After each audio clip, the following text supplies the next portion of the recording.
Hello everyone, my name is Simani Chauhan. Welcome to our channel Gyan Mantra. तो आज की वीडियो हमारी हिंदी शिक्षा शास्त्र पे होने वाली है, जिसमें हम करेंगे सीटेट जुलाई 2019 पेपर सेकंड का थोड़ा सा सॉल्यूशन। यानी इसमें हम उन क्वेश्चंस को करेंगे जो आपके हिंदी पेडागॉजी से रिलेटेड थे। पेपर सेकंड था, ये जुलाई में हुआ था सीटेट 2019 में। सो गाइस स्टार्ट करते हैं। एंड अगर आपको वीडियो पसंद आए तो लाइक ज़रूर करें, शेयर करें ज़्यादा से ज़्यादा, और जो लोग चैनल के साथ नए जुड़े हैं वो चैनल को सब्सक्राइब ज़रूर करें। सभी का PDF फाइल का लिंक आपको डिस्क्रिप्शन बॉक्स में मिल जाएगा। आप हमारे टेलीग्राम ग्रुप से भी जुड़ सकते हैं, जहाँ पे आपको रोज नई से नई इन्फॉर्मेशन दी जाती है। सो सभी आप डिस्क्रिप्शन बॉक्स में चेक करें। हम स्टार्ट करते हैं अपनी आज की वीडियो। सो देखते हैं आज की वीडियो का हमारा फर्स्ट क्वेश्चन क्या है। सो देखिए, हमारे पास फर्स्ट क्वेश्चन हमसे पूछा है, उच्च प्राथमिक स्तर पर व्याकरण सिखाने की किस विधि को आप सर्वाधिक महत्वपूर्ण एवं उपयोगी पाते हैं। तो आपको देखिए, क्वेश्चन करने से पहले मैं थोड़ा सा यहाँ पे आपको एक चीज़ बताना चाहूँगी कि जब आप क्वेश्चंस पढ़ते हैं तो आप जल्दी जल्दी क्वेश्चंस को ना पढ़ें एग्जाम में। उससे क्या होता है ना, हमें बार बार क्वेश्चन पढ़ना पड़ता है, फिर अगर क्योंकि एक बार में हमें समझ में नहीं आता तो इससे हमारा टाइम वेस्ट बहुत ज़्यादा होता है। आप क्वेश्चंस पढ़ें, ध्यान से पढ़ें, लेकिन एक बार में अच्छे से क्वेश्चन पढ़ें और इसके ऑप्शंस भी अच्छे से पढ़ें और उसे समझें, तब आप अपना आंसर जो है वो सही लगा के आएंगे। तो देखिए, क्वेश्चन में हमारे पास क्या था। देखिए, सबसे पहला आप समझेंगे उच्च प्राथमिक स्तर की बात कर रहा है, यानी अपर प्राइमरी लेवल की बात हो रही है।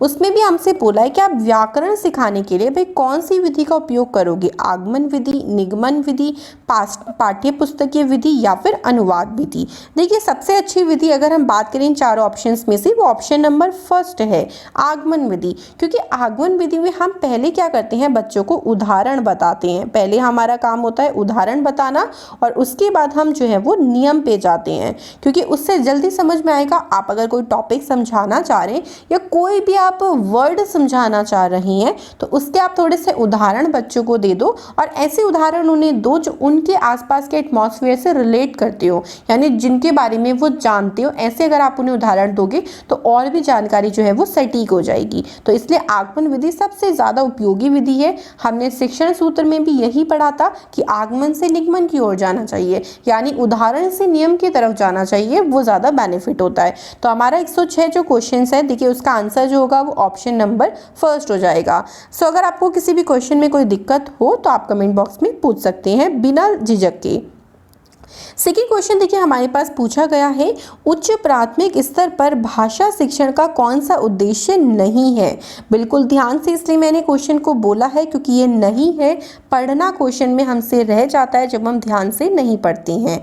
तो देखिए, इसमें हमसे पूछा है कि कौन सा भाषा शिक्षण का उद्देश्य नहीं है, तो हम देख लेते हैं एक एक करके ऑप्शंस को।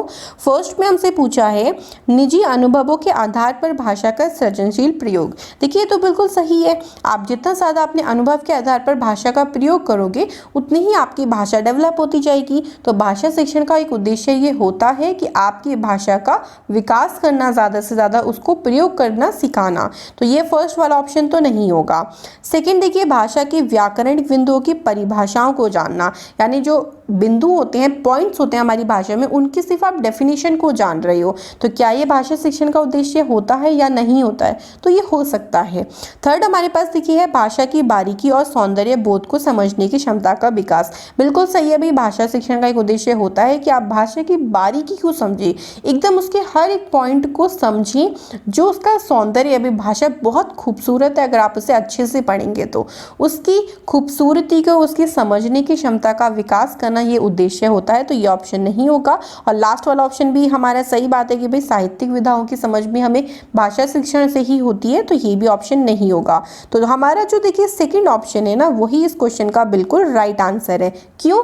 क्योंकि देखिए, आप खाली परिभाषाओं को बच्चों को रटवा दो, उनको बस कह दो कि ये जो पॉइंट्स हैं इनकी परिभाषाओं को जान लो, ये तो कोई उद्देश्य नहीं हुआ भाई भाषा का। क्योंकि हमने भाषा को बच्चों को कैसे सिखाना है, उन्हें समझाना है, उनको ज़्यादा से ज़्यादा प्रयोग करना सिखाना है, उनको भाषा की समझ देनी है। ये नहीं करना कि परिभाषाएं देकर सिर्फ उन्हें उस परिभाषाओं को याद करवा दो और बस बोल दो कि हमने तो भाषा का शिक्षण कर दिया। ये उद्देश्य नहीं होता है। इसलिए 107 का ऑप्शन नंबर सेकंड बिल्कुल राइट आंसर है। अगला क्वेश्चन देखिए 108 क्वेश्चन में हमारे पास पूछा है भाषा की नियमबद्ध प्रकृति को पहचानना और उसका विश्लेषण करना उच्च प्राथमिक स्तर पर भाषा शिक्षण का उद्देश्य होता है, नहीं होता, या एकमात्र यही उद्देश्य है, या फिर ये मुख्य उद्देश्य है। तो देखिए क्वेश्चन समझिए पहले इसमें पूछा क्या है। भाषा की नियमबद्ध प्रकृति को पहचानना। देखिए वैसे पहली बात तो भाषा नियमों से बंधी नहीं है। आप कई बार भाषा को नॉर्मल बोलचाल में भी इस तरीके से प्रयोग कर देते हो कि आप वहाँ पे भाषा के नियम को तोड़ते हो। जैसे एग्जाम्पल मैं आपको बताऊँ, मान लीजिए आप अपने घर में किसी बड़े हैं, मान लीजिए आप अपने पिताजी या माता जी के लिए यूज़ कर रहे हैं, तो पिताजी के लिए आप क्या यूज़ करोगे कि पिताजी आ रहे हैं, जबकि पिताजी तो सिंगुलर है यानी एक वचन है, तो उसके लिए हमने जो क्रिया है वो रहे हैं इस्तेमाल कर दिया, जबकि हमें रहे हैं की जगह क्या करना चाहिए। हमें पता है कि एक वचन के लिए तो हम रहा है इस्तेमाल करते हैं, लेकिन हम नहीं कर सकते क्योंकि हम क्या करें, एक सम्मान देने के लिए हम नहीं कर सकते। तो यही बात है कि बहुत जगह ऐसी होता है, जैसे कवि वगैरह होते हैं, लेखक वगैरह होते हैं, वो भाषा के नियमों को तोड़ के बहुत सारी चीज़ें लिखते हैं। तो भाषा नियमों में बंधी नहीं है, इसलिए उसकी प्रकृति को पहचानना उद्देश्य तो होता है कि भाई बच्चों को पता होना चाहिए कि भाषा की नियमबद्ध प्रकृति क्या होती है। इसके अलावा उनका विश्लेषण करना यानी उसको अलग अलग पार्ट्स में समझना, तो ये उच्च प्राथमिक स्तर पर भाषा शिक्षण का एक उद्देश्य होता है। तो इस क्वेश्चन का आंसर जो बन जाएगा वो ऑप्शन नंबर 1 होगा, यानी फर्स्ट इसका बिल्कुल राइट आंसर है। सो कोई के क्वेश्चन को ध्यान से पढ़ें, थोड़ा सा उसको एनालिसिस करें, यानी उसको थोड़ा सा ना तोड़ मरोड़ के समझने की कोशिश करें। आंसर वही छुपा होता है, आपको ज़्यादा हड़बड़ाहट या ऐसा नहीं समझ में आएगा कि भाई यहाँ तो दो ऑप्शन सही लग रहे हैं, ऐसा नहीं होता है। जब अगर आप एक बार समझ जाओगे ना हिंदी पेडागोजी या क्वेश्चन को कैसे अटैम्प्ट करना है, तो ये प्रॉब्लम कभी नहीं आएगी कि भाई क्वेश्चन में तो हमें 2 आंसर सही लग रहे थे या क्वेश्चन में तो सारे ही सही लग रहे, तो ऐसी कभी नौबत नहीं आएगी। उसके लिए क्वेश्चन को थोड़ा सा ना अंडरस्टैंडिंग से पढ़ें, ठीक है। तो 108 सभी को क्लियर हो गया होगा, ऑप्शन नंबर 1 इसका बिल्कुल राइट आंसर है। अगला क्वेश्चन देखिए 109 क्वेश्चन में हमसे पूछा है उच्च प्राथमिक स्तर पर बच्चों के भाषा विकास के लिए ज़रूरी है कि, यहाँ पे फिलअप है, यहाँ पे आपको भरना है किस डैश समृद्धि का भाषा डैश व अन्य विषयगत शिक्षण युक्ति में उपयोग किया जाए। तो देखिए यहाँ पे आपको फिल करना है कि भाई ये जो 2 आपको फिलअप दे रखे हैं इसमें क्या आएगा, कि आप क्वेश्चन ध्यान से दोबारा से पढ़ लेते हैं कि भाई उच्च प्राथमिक स्तर पर बच्चों के भाषा विकास के लिए क्या ज़रूरी है, क्या होना चाहिए, कि कौन सी समृद्धि ऐसी है जिसका हम क्या कर सकते हैं, भाषा डैश व अन्य विषयगत शिक्षण युक्ति में उसका उपयोग कर सकते हैं। तो देखिए साहित्य, कलात्मक, भाषिक और परिवेश, पहले ऑप्शंस के लिए ये 4 हैं पहले फिलअप के लिए। तो देखिए अगर हम बात करें तो परिवेश समृद्धि का तो कोई इस्तेमाल नहीं होगी, परिवेश समृद्धि का भाषा भाषिक, तो ये तो ऑप्शन आप कट कर दो। देखिए कभी कभी ऐसा होता है ना, ऑप्शंस हम एलिमिनेट करके भी कर सकते हैं, जैसे फिलअप्स वगैरह होते हैं उसमें पहले ऑप्शन एलिमिनेट करके भी आप अपना आंसर लगा सकते हो। सो ये तो होगा नहीं बिल्कुल भी। इसके बाद अगर हम बात करें सेकंड की कलात्मक समृद्धि का, कलात्मक कोई समृद्धि ऐसी होती नहीं है, तो ये ऑप्शन नहीं होने का वाला बिल्कुल भी। बचा हमारे पास देखिए फर्स्ट वाला और थर्ड वाला, साहित्यिक समृद्धि का भाषा कला व अन्य विषयगत शिक्षण युक्ति में उपयोग किया जा सके, या फिर भाषिक समृद्धि का भाषा साहित्य व अन्य विषयगत शिक्षण युक्ति में उपयोग किया जा सके। तो देखिए यहाँ पर हमारे पास अब बच्चों का अगर हमें भाषा का विकास करना है तो उसके लिए क्या ज़रूरी होगा, जो उनकी भाषिक समृद्धि है यानी जो उनका एनवायरनमेंट है जो भाषा को रिलेटेड है, आप उससे क्या क्या चीज़ें कर सकते हो, उससे आप भाषा का विकास तो करोगे ही करोगे, उसके आप साहित्य का विकास भी कर सकते हो और अन्य विषय में भी भाषा का उपयोग तो होता ही है ना। जैसे आप साइंस पढ़ते हो तो साइंस में के चैप्टर्स आपकी भाषा में तो लिखे होते हैं ना, अगर आप इंग्लिश में पढ़ रहे हो तो इंग्लिश भाषा में लिखिए, अगर आप हिंदी में पढ़ रहे हो तो हिंदी भाषा में लिखिए। तो क्या चीज़ है कि आपका जो भाषिक समृद्धि है उसका यूज़ आप कहाँ कहाँ कर सकते हो, एक तो भाषा के विकास में कर सकते हो, एक साहित्य विकास में कर सकते हो और अन्य विषय की शिक्षण युक्ति में भी उसका उपयोग किया जा सकता है। तो 109 क्वेश्चन जो है वो उसका आंसर जो हो जाएगा वो ऑप्शन नंबर 3 हो जाएगा, भाषिक साहित्य इसमें फिलअप हो जाएंगे। तो क्लियर हो गया हमारा इसका आंसर जो है वो। चलिए फिर हम चलते हैं अगले क्वेश्चन की तरफ, जिसमें हमसे देखिए 110 में क्या पूछा है, उच्च प्राथमिक स्तर की हिंदी भाषा की पाठ्य पुस्तकों में हिंदीतर भाषा को भी जगह मिलनी चाहिए। इस कथन का औचित्य नहीं है कि भाई जो हिंदी भाषा की पाठ्य पुस्तक है उसमें हिंदीतर जो भाषा है उसको जगह मिलनी तो चाहिए, लेकिन इसका मतलब कौन सा नहीं बैठता भाई, कौन सा उद्देश्य नहीं है जो ध्यान में रखकर हम इसको करते हैं। फर्स्ट हमारे पास है हिंदीतर भाषाओं के आक्रोश को शांत करना, सेकेंड है हिंदी भाषा के साहित्य से परिचित कराना, थर्ड में पूछा है हिंदीतर भाषाओं की रचना शैलियों से परिचित कराना, और फोर्थ में बोला है हिंदीतर भाषाओं के माध्यम से संवेदनाओं को विस्तार देना। तो देखिए अगर हम बात करें तो ये तीनों ऑप्शन तो हमारे उद्देश्य होते हैं, क्योंकि अगर हम हिंदी की पाठ्य पुस्तक में हिंदी तर की भाषाओं के ऐसे पाठ्य रख रहे हैं तो हम क्या करने की कोशिश कर रहे हैं, हम उनको साहित्य से परिचित कराएं। साहित्य का मतलब है भाई कला, नाटक, संगीत, इन सब से उनका परिचय करवाना चाह रहे हैं। रचना शैलियाँ उन्हें सिखाना चाह रहे हैं बच्चों को, और उनके हिंदी भाषाओं के माध्यम से वो अपनी संवेदना यानी अपनी फीलिंग्स को बता सकें, ऐसा भी हम उनको सिखाना चाहते हैं। तो तीनों उद्देश्य होते हैं, ये हमसे नहीं है वाला पूछा है। तो जो फर्स्ट ऑप्शन है देखिए वो बिल्कुल इसका राइट आंसर हो जाएगा कि हिंदीतर भाषाओं के आक्रोश को शांत करना। मतलब ये तो कोई उद्देश्य नहीं हुआ ना कि भाई वैसे ही देखिए हमारे भारत में भाषाओं के आधार पर ही राज्य बांट दिया गए हैं, तो ये ऑब्वियसली आप अगर देखें तो 28 राज्य बन चुके हैं, भाषाई आधार पर बहुत सारे राज्यों का निर्माण किया गया है।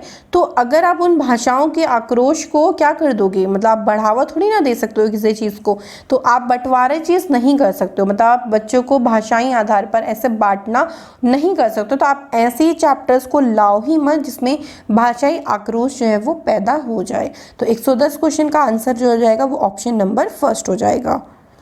अगला देखिए हमारे पास 111 क्वेश्चन में पूछा है विद्यार्थियों की पढ़ने में रुचि जगाने एवं भाषा ज्ञान में वृद्धि करने के लिए पाठ्यपुस्तक के अतिरिक्त उन्हें और क्या कराना चाहिए कि भाई एक तो उन्हें रुचि आ जाए, इंटरेस्ट पैदा हो जाए उनका, और दूसरा उनके भाषा के ज्ञान में बढ़ोतरी हो जाए।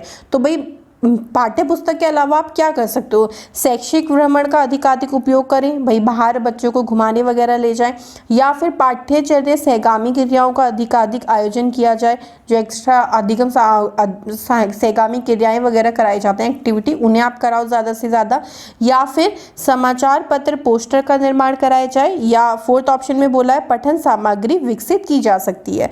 तो देखिए जो हमारा लास्ट ऑप्शन है ना फोर्थ 111 का, वही राइट आंसर है, क्योंकि पठन सामग्री में सब कुछ आ जाएगा। आप पठन सामग्री के लिए तो समाचार पत्र भी यूज़ कर सकते हो, पोस्टर भी यूज़ कर सकते हो, पाठ्य सहगामी क्रियाएं भी करा सकते हो। मतलब आप अदर से कुछ पाठ्य पुस्तक से अलावा जैसे कहानी वगैरह की पुस्तक बच्चों को पढ़वा सकते हो, जिनसे एक तो उन्हें इंटरेस्ट भी आए, दूसरा उन्हें उनसे वहाँ से कुछ ना कुछ नैतिक कर्तव्य भी सीखने को मिले। तो बहुत सारी चीज़ें आप करा सकते हो। तो आप अलग से कुछ पाठ्य सामग्री को यूज़ करके बच्चों में इंटरेस्ट और उनके ज्ञान को जो बढ़ावा है, उनके ज्ञान की बढ़ोतरी है, वो कर सकते हो। तो इसलिए 111 का आंसर हो जाएगा ऑप्शन नंबर फोर्थ, पठन सामग्री जो है वो विकसित की जा सकती है। चलिए फिर अगले क्वेश्चन पे चलते हैं। ये क्वेश्चन क्लियर हो गया होगा आई होप सबको। देखते हैं 112 क्वेश्चन में हमारे पास क्या पूछा है। उच्च प्राथमिक स्तर पर बच्चों के भाषाई आकलन की दृष्टि से सबसे महत्वपूर्ण प्रश्न कौन सा है, जिसमें हम बच्चों की भाषा को जान सकें कि भाई वो कितना भाषा को जानते हैं। आकलन का मतलब होता है आप क्या कर रहे हो, उनका एक तरीके से एग्जाम कर लेना चाह रहे हो कि यहाँ हम देखें कि इस बच्चे को कितना आता है, कौन अपनी भाषाई क्षमता का उपयोग ज़्यादा से ज़्यादा कर सकता है। तो ऐसा कौन सा प्रश्न आप उन्हें दोगे। फर्स्ट में देखिए मोर मोरनी के नाम किस आधार पर रखे गए, तो ये तो फैक्ट है एक, आप इसमें ज़्यादा थोड़ी ना लिख दोगे भाई किस किस आधार पर मोर मोरनी के नाम लोगों ने रखे हैं, आप पहले से रखे आए हैं, बच्चा तो सिर्फ वही लिखेगा ना, अपना दिमाग तो वहाँ पे लगाएगा नहीं। तो यहाँ तो आप कोई भाषाई आकलन नहीं कर सकते, तो ये नहीं होगा। अगले में हमसे पूछा है सेकंड में, वसंत ऋतु में नीलकंठ के लिए जाली घर में बंद रहना असहनीय क्यों हो जाता है। तो भाई ये क्वेश्चन भी एक तरीके से आप लिमिट है, मतलब ये एक ऐसा नहीं ओपन एंडेड क्वेश्चन नहीं है कि आप इसमें कुछ बहुत कुछ लिख सकते हो अपने माइंड से, अपने आप सोच के, जो ऐसा होता है आप वही लिखोगे। ठीक है, जैसे चैप्टर में क्वेश्चन आंसर होते हैं तो जो चैप्टर में स्टोरी है उसी के अकॉर्डिंग आपको आंसर करना होता तो ये बिल्कुल वही है। थर्ड हमारे पास देखिए क्या है, लेखिका को नीलकंठ की कौन कौन सी चेष्टाएं बहुत भाती हैं। तो देखिए ये तो लेखिका के आधार पर हो गया कि भाई लेखिका ने अगर जो बोला है, जो उसको नीलकंठ की चेष्टाएं यानी जो उन्हें नीलकंठ के बारे में अच्छा लगता है वही आप बताओगे, अपने मन से तो यहाँ कुछ नहीं लिखोगे क्योंकि इन्होंने बोल दिया कि भाई लेखिका को क्या क्या अच्छा लगता है वही बताओ। तो ये भी ऐसा क्वेश्चन नहीं जिसमें आप बच्चों की भाषाई आकलन कर सको। फोर्थ में हमसे बोला है नीलकंठ की नृत्य भंगिका को अपने शब्द चित्र में प्रस्तुत कीजिए, अपने शब्द चित्र में प्रस्तुत कीजिए। सो देखिए सबसे ज़्यादा इंपॉर्टेंट बात यहाँ पर एक ही हो गई है, यहाँ पर बोल दिया इन्होंने अपने शब्द चित्र में, यानी बच्चे अपने शब्द यूज़ कर सकते हैं। तो अपने शब्द अगर यूज़ करेंगे तो भाई भाषाई आकलन तो उनका जो ज्ञान है भाषा का, सबका जितना भी जो भी है, जिसको अच्छे से आता है वो अच्छे से लिख सकेगा, जिससे बहुत अच्छे से भाषा को पढ़ा है वो अपने अपने शब्द अच्छे अच्छे लिख सकते हैं। तो यहाँ पर आप कह सकते हो कि भाई बच्चों ने किसने कैसा लिखा है, यहाँ पर आप बच्चों के भाषाई जो भाषा है उसका आकलन कर सकते हो। सो 112 जो क्वेश्चन है उसका आंसर हो जाएगा ऑप्शन नंबर 4। चलिए अगला क्वेश्चन देखते हैं। 113 क्वेश्चन में देखिए हमसे पूछा है भाषा अर्जित करने के संदर्भ में क्या सबसे ज़्यादा महत्वपूर्ण है। भाषा अर्जित करने का मतलब क्या हो गया, जब आप भाषा को एक्वायर कर रहे हो, ग्रहण कर रहे हो, उसके संदर्भ में क्या महत्वपूर्ण है। भाषाई पठन सामग्री, समृद्ध भाषा परिवेश, संचार माध्यमों का अधिक प्रयोग या फिर विद्यालयी परीक्षा प्रक्रिया। देखिए आप अगर यहाँ पे ऑप्शंस पढ़े ना, ऑप्शन नंबर 2 जो हमसे बोला है वही इस क्वेश्चन का आंसर है। क्यों, समृद्ध भाषा परिवेश में सब कुछ आ जाता है, आपकी पठन सामग्री भी आ जाती है, आपके जितने संचार माध्यम है आप जो भी यूज़ कर रहे हो भाषा को सिखाने के लिए, अर्जित करवाने के लिए, वो सब भी इसमें आ जाएंगे। आपकी जो परीक्षा प्रक्रिया है वो भी इसमें आ जाएगी। यानी समृद्ध भाषिक परिवेश का मतलब हुआ पूरा कुछ इसमें आ जाएगा, यानी पूरा ऐसा परिवेश, ऐसा समृद्ध भाषा परिवेश जिसमें आप भाषा को अर्जित आसानी से कर सकते हो। तो हमारा जो 113 का आंसर है वो ऑप्शन नंबर 2 हो जाएगा, क्योंकि समृद्ध भाषिक परिवेश से ही हम भाषा को अर्जित कर सकते हैं। तो चलिए हम चलते हैं अगले क्वेश्चन की तरफ। 114 क्वेश्चन में देखिए हमारे पास क्या पूछा गया है, बहुभाषिक कक्षा में बच्चों की भाषाओं को स्थान देने के लिए आवश्यक है कि। बहुभाषिक का मतलब देखिए इंग्लिश में बोलते हैं इसे मल्टीलिंग्विज्म, यानी जब बच्चों को एक से ज़्यादा भाषाएं, कि हर एक अगर मान लीजिए क्लास में अगर 15-20 स्टूडेंट्स हैं तो अलग अलग भाषाओं को जानने वाले बच्चे जो है वो उस कक्षा में पढ़ते हैं। तो बहुभाषिक कक्षा में बच्चों की भाषाओं को स्थान देना है, उसके लिए क्या आवश्यक है कि शिक्षक बच्चों की भाषाओं का ही प्रयोग करे। अरे अगर मान लीजिए किसे तमिल आती है तो अभी ऐसा तो है नहीं कि शिक्षक तमिल का ही प्रयोग करना शुरू कर देगा, तो भाई जिसे हिंदी आती है वो तमिल तो नहीं समझ सकता, तो ऐसा शिक्षक नहीं करेगा, ये ऑप्शन नहीं होगा। सेकंड हमसे पूछा है शिक्षक बच्चों को उनकी भाषाओं में ही व्यवहार करने के लिए कहे। देखिए जब ये ही जुड़ जाता है ना, इसका मतलब होता है कि ऐसा ही करो। तो भाई ऐसा नहीं है कि आप ये बोल दो कि बच्चों से अपनी भाषाओं में व्यवहार करो, जिसे तमिल आती है तमिल बोलना शुरू कर दो, जिसे उर्दू आती है उर्दू बोलना शुरू कर दो, तो ऐसे ना घमासान युद्ध हो जाएगा क्लास में। आप बोल सकते हैं कि आप कभी कभी अपनी भाषा का प्रयोग कर सकते हैं, बट ऐसा नहीं पर्टिकुलरली अपनी भाषा का प्रयोग करना, आप बोलना शुरू कर दो। बिल्कुल आप अपने अपने ढंग में ही रहो, ऐसा नहीं करना चाहिए। कभी कभी आप करवा सकते हो, वो अलग बात है, तो ये ऑप्शन भी नहीं होगा। थर्ड के बाद पहले फोर्थ पढ़ लेते हैं। शिक्षक बच्चों की मातृभाषाओं में गीत कविता सुने, ये तो मनोरंजन का माध्यम हो गया, आप कभी कभी करवा सकते हो। जैसे अगर क्लास में बच्चों को इंटरेस्ट नहीं बन रहा, उसके लिए आप इस योजना को अपना सकते हो, लेकिन आप ऐसा करना आवश्यक है, ये नहीं है कि भाई आप हमेशा ही बच्चों को बोल दो कि चलो भाई भोजपुरी में कविता सुनाओ, चलो भाई तमिल में कुछ लाइनें सुना दो, ऐसा नहीं हो सकता, ठीक है, तो ये नहीं होगा। थर्ड अगर ऑप्शन पढ़े हम कि शिक्षक बच्चों की मातृभाषा के प्रयोग को स्वीकार करे, मतलब अगर बच्चों को जो वो सिखाना चाह रहा है वो उसे नहीं आ रहा, वो अपनी मातृभाषा का मान लीजिए प्रयोग कर रहे हैं उसे सीखने के लिए, तो उसको स्वीकार कर ले कि कोई बात नहीं, आप अपनी मातृभाषा का प्रयोग करो, लेकिन जो वो सिखाना चाह रहे हैं उसे सीख जाओ। तो यही होता है आवश्यक। जब कोई बहुभाषिक कक्षा होती है तो सबको उसकी शिक्षक जो है वो उनको उन बच्चों की मातृभाषा का सम्मान करना चाहिए। बिल्कुल ये नहीं बोलना चाहिए कि आप अपनी मातृभाषा का प्रयोग ना करो, और ऐसा भी नहीं बोलना चाहिए कि भाई चलो अपनी मातृभाषा का प्रयोग ही करते रहो। यानी आप उनकी मातृभाषा को स्वीकार करो, अगर वो कहीं प्रयोग कर रही हैं तो उसे आप स्वीकार करो। तो 114 का आंसर हो जाएगा ऑप्शन नंबर 3। अगला क्वेश्चन देखिए, 115 क्वेश्चन में पूछा गया है 8वीं कक्षा में पढ़ने वाली रुबीना लिखने में बेहद कठिनाई का अनुभव करती है, संभव है कि वह किस रोग से ग्रसित है। तो ये आप पढ़ोगे सारे रोग। देखिए अब अगर जो पढ़ने की समस्या आती है, मतलब जो लिखने वाली समस्या है ना, उसे बोला जाता है डिस्ग्राफिया। अभी मैं आपको इसको याद करने का एक तरीका बता देती हूँ, ठीक है। देखिए जो ग्राफ होता है ना, ग्राफ क्या आप ऐसे हवा में बना दोगे? जब भी आप ग्राफ बनाओगे तो उसे लिख के ही तो प्लॉट करोगे ना। इसका मतलब ग्राफ यहाँ पे शब्द आ रहा है तो ग्राफ का संबंध किससे हो गया? लिखने से हो गया। तो इस तरीके से ना आपको याद हो जाएगा, क्योंकि यहाँ पे ना बच्चे कंफ्यूज हो जाते हैं, ठीक है। डिसकैलकुलिया तो देखिए गणित वगैरह की समस्याओं के लिए होता है। डिसलेक्सिया होता है जिसे पढ़ने में प्रॉब्लम होती है, उसे डिसलेक्सिया बोलते हैं।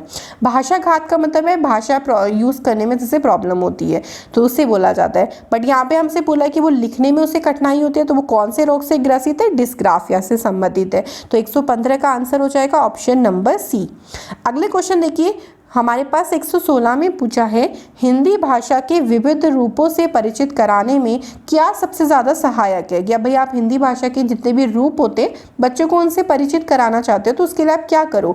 हिंदी भाषा के समाचार पत्र व विज्ञापन का यूज़ करो, या फिर हिंदी भाषा का साहित्य या मुद्रित सामग्री, या फिर हिंदी भाषा की पुस्तक व विज्ञापन, या हिंदी भाषा की पत्रिका व पाठ्य पुस्तक। तो देखिए यहाँ पर हमारे पास जो ऑप्शन नंबर सेकंड है इस क्वेश्चन का, ये राइट आंसर है। क्योंकि हिंदी भाषा का जो साहित्य है उससे बच्चों के बारे में बताओ, जो कला, नाटक, संगीत वगैरह है, रचना वगैरह, उनके बारे में बच्चों को बताओ।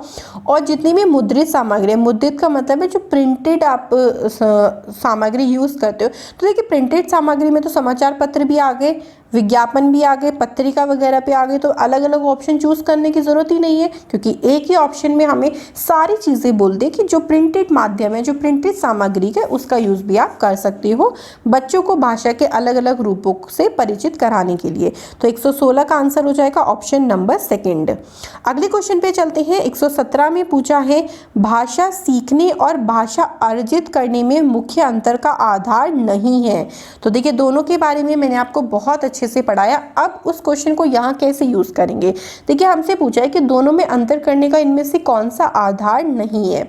अगर बात करें भाषाई परिवेश, तो परिवेश तो एक मेन आधार होता है, क्योंकि जब आप भाषा को अर्जित करते हो तो आपको अपना घर का माहौल चाहिए, आपको आसपास के एटमॉस्फेयर से, यानी जो आपका समाज है, आप वहाँ से सीख लेते हो। लेकिन जब आप भाषा सीखते हो तो आपका जो परिवेश है वो एक प्रॉपर परिवेश होना चाहिए, यानी आप स्कूल्स वगैरह में जहाँ पे प्रॉपर शिक्षा दी जाती हो, आप वहाँ पे ही भाषा को सीख सकते हो। लेकिन भाषा अर्जित करने के लिए तो आपको नॉर्मल आप अपने परिवेश में भी सीख सकते हो।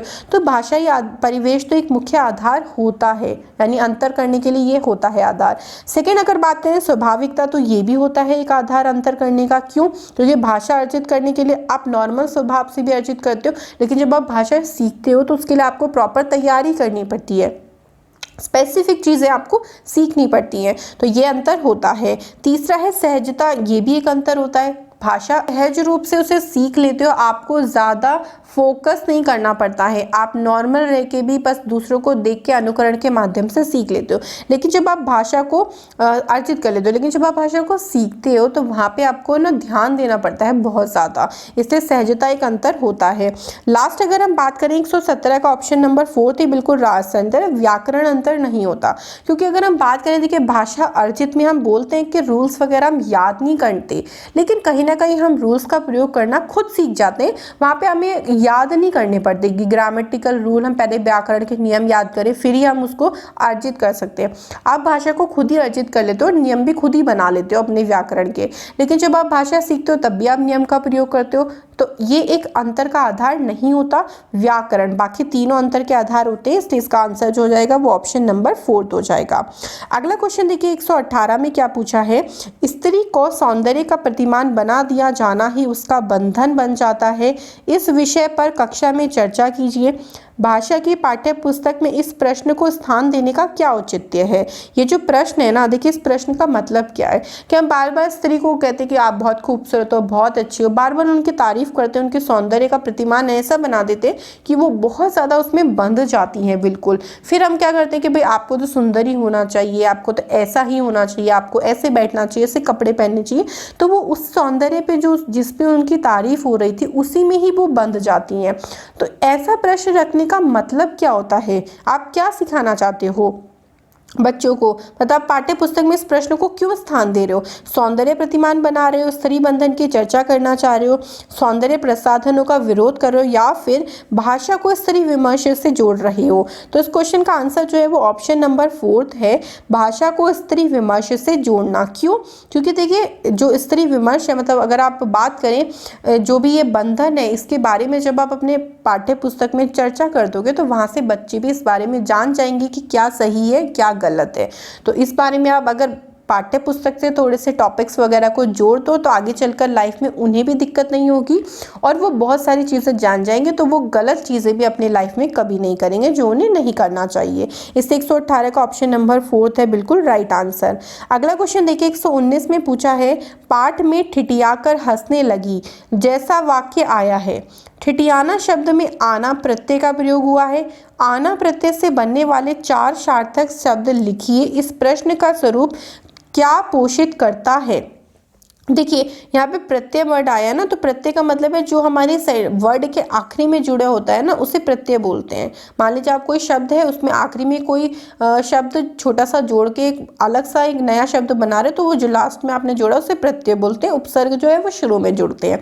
तो क्लास में टीचर ने बोल दिया भाई आना शब्द से, आना प्रत्यय से आप 4 शब्द और बनाओ।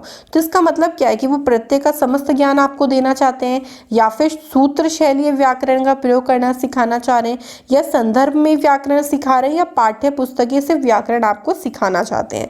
तो देखिए इस क्वेश्चन का आंसर यहाँ पे बच्चे गलत कर देते हैं। बहुत सारे को लगता है कि ऑप्शन नंबर 1 इसका बिल्कुल राइट आंसर है, क्योंकि प्रत्यय की बात हो रही है। अब प्रत्यय के बारे में ही क्वेश्चन पूछ लिया तो इसका मतलब तो प्रत्यय का ज्ञान देना चाहता है, ऐसा नहीं है। जो इस प्रश्न है उसके स्वरूप का मेन उद्देश्य ये है कि वो संदर्भ में आपको व्याकरण सिखाना चाह रहे हैं, क्योंकि यहाँ से आप बहुत सारी चीज़ें सीख लोगे। एक तो आप प्रत्यय बनाना भी सीख लोगे, उसके साथ साथ आप शब्दों को किस तरीके से जोड़ते हैं ऐसा भी सीख लोगे। यानी आप व्याकरण में काफ़ी सारी चीज़ें सीख सकते हो सिर्फ इसी एक टॉपिक को लेके। तो इसका मेन जो उद्देश्य है प्रश्न का, या मेन स्वरूप जो है वो संदर्भ में व्याकरण को पोषित करना है। इसलिए इसका आंसर जो हो जाएगा वो ऑप्शन नंबर 3 हो जाएगा। अगला देखिए हमारे पास क्वेश्चन है, लास्ट क्वेश्चन हमारा ये, उच्च प्राथमिक स्तर पर डैश परिचित कराने की प्रक्रिया पर बल दिया जाता है। भाई कौन सी प्रक्रिया पर बल दिया जाता है? पठन प्रक्रिया पर, लेखन प्रक्रिया पर, अलंकार व छंद से, या फिर साहित्यिक विधाओं से। तो देखिए उच्च प्राथमिक स्तर पर साहित्यिक विधाओं से परिचित कराने पर बल दिया जाता है, क्योंकि पठन और लेखन तो आप प्राइमरी में सीख लेते हो, जो छोटी प्राइमरी के क्लास होते हैं निचली उसमें सीख लेते हो।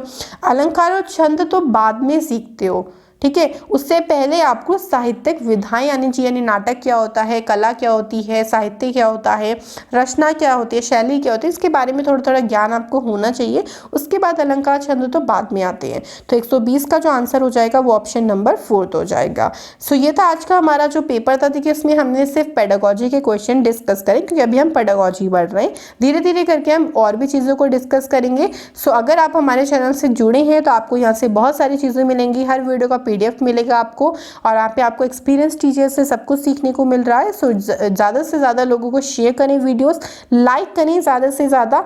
हम मिलते हैं अगली वीडियो में। Thanks for watching and guys subscribe ज़रूर करें। Thank you.